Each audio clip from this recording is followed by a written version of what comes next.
السلام علیکم ناظرین، ایچ آئی نیوز کے چیف ایگزیکٹو چودھری محمد شفیق کے خصوصی کالم حق سچ پر مبنی پروگرام کے ساتھ میں ہوں آپ کی میزبان حسنہ خان۔ ناظرین، جیسا کہ آپ جانتے ہیں کہ سائفر کیس میں خصوصی عدالت نے بانی P T I Imran Ahmad Khan Niazi اور وائس چیئرمین شاہ محمود قریشی کو 10 سال قید و مشقت کی سزا سنا دی ہے۔ یہ پہلا موقع ہے کہ آفیشل سیکرٹ کے تحت کسی سابق وزیر اعظم اور سابق وزیر خارجہ کو اتنی بڑی سزا سنائی گئی ہے۔ سب سے پہلے تو یہ دیکھتے ہیں کہ سائفر کیس ہے کیا اور سزا کس بنیاد پر سنائی گئی ہے۔ ناظرین، سائفر کسی بھی اہم اور حساس نوعیت کی بات یا پیغام کو لکھنے کا وہ خفیہ طریقہ کار ہے جس میں عام زبان کے بجائے کوڈز پر مشتمل زبان کا استعمال کیا جاتا ہے۔ کسی عام سفارتی مراسلے یا خط کے برعکس سائفر کوڈڈ زبان میں لکھا جاتا ہے۔ سائفر کو کوڈ زبان میں لکھنا اور ان کوڈز کو ڈی کوڈ کرنا کسی عام انسان نہیں بلکہ متعلقہ شعبے کے ماہرین کا کام ہوتا ہے، اور اس مقصد کے لیے پاکستان کے دفتر خارجہ میں گریڈ 16 کے 100 سے زائد اہلکار موجود ہیں جنہیں سائفر اسسٹنٹ کہا جاتا ہے۔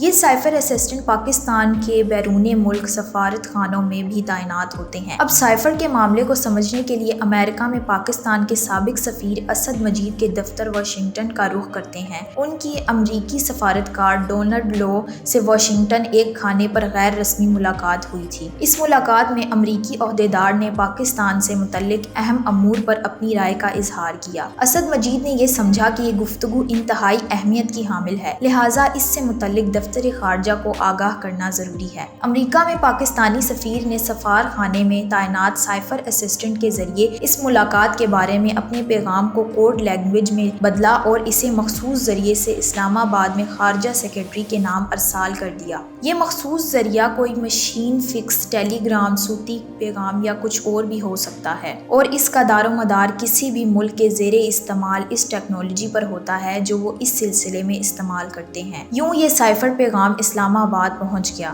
یہاں یہ سائفر جیسے ہی موصول ہوا تو پھر دفتر خارجہ نے اپنے سائفر اسسٹنٹ کی مدد طلب کی اور پھر اسے ڈی کوڈ کر لیا گیا۔ اس سائفر کو ڈی کوڈ کروانے کے بعد دفتر خارجہ کے اعلیٰ عہدیدار اس نتیجے پر پہنچے کہ اس سائفر کو ہر صورت 4 اہم شخصیات کو بھیجنا لازمی ہے۔ یہ سائفر وزیر اعظم، صدر مملکت، آرمی چیف اور DGISI کو بھیجا گیا۔ دفتر خارجہ کے حکام کے مطابق سائفر کی یہ تمام کاپیاں اصلی تصور کی جاتی ہیں اور 1 مہینے کے اندر سائفر کو واپس دفتر خارجہ بھیجنا ہوتا ہے۔ یہ کام اس وجہ سے بھی احسن انداز میں ہوتا ہے کہ وزیر اعظم کے دفتر میں بھی دفتر خارجہ کے اہم 2 سے 3 افسران تعینات ہوتے ہیں جو اس کمیونیکیشن کو یقینی بناتے ہیں۔ دفتر خارجہ کو آرمی چیف، DGISI اور صدر مملکت کو بھیجی گئی کاپیاں تو دفتر خارجہ کو موصول ہو گئیں، مگر وزیر اعظم کو بھیجا گیا سائفر دفتر خارجہ کو موصول نہیں ہوا، جس سے یہ خدشہ پیدا ہوا کہ کہیں اس کا کوڈ کمپرومائز تو نہیں ہو گیا یا کہیں یہ سائفر کسی دوسرے ملک کے ہاتھ تو نہیں لگ جائے گا۔ یہی وجہ ہے کہ حکومتی حلقوں میں بھی اس حوالے سے تشویش پائی گئی اور یہ سابق وزیر اعظم کی طرف سے سائفر کی گمشدگی پر لاعلمی کے اظہار سے یہ معاملہ اور بھی سنگین ہو گیا۔ ناظرین، چیئرمین PTI اور وائس چیئرمین پر مقدمے کی اصل وجہ یہ تھی کہ انہوں نے آفیشل سیکرٹ ایکٹ کی مبینہ طور پر خلاف ورزی کی اور ایک حساس دستاویز کو قومی مفاد کے منافی اور سیاسی فائدے کے لیے پبلک کیا اور جلسہ عام میں سرعام ایک کاغذ لہرا کر اسے سائفر قرار دیتے ہوئے سفارتی آداب کی بھی دھجیاں بکھیری۔ یہی نہیں بلکہ متذکرہ سائفر کے مبینہ طور پر بعض مندرجات کو بیانیہ بنا کر عالمی سطح پر پاکستان کے تعلقات خراب کرنے کی بھی کوشش کی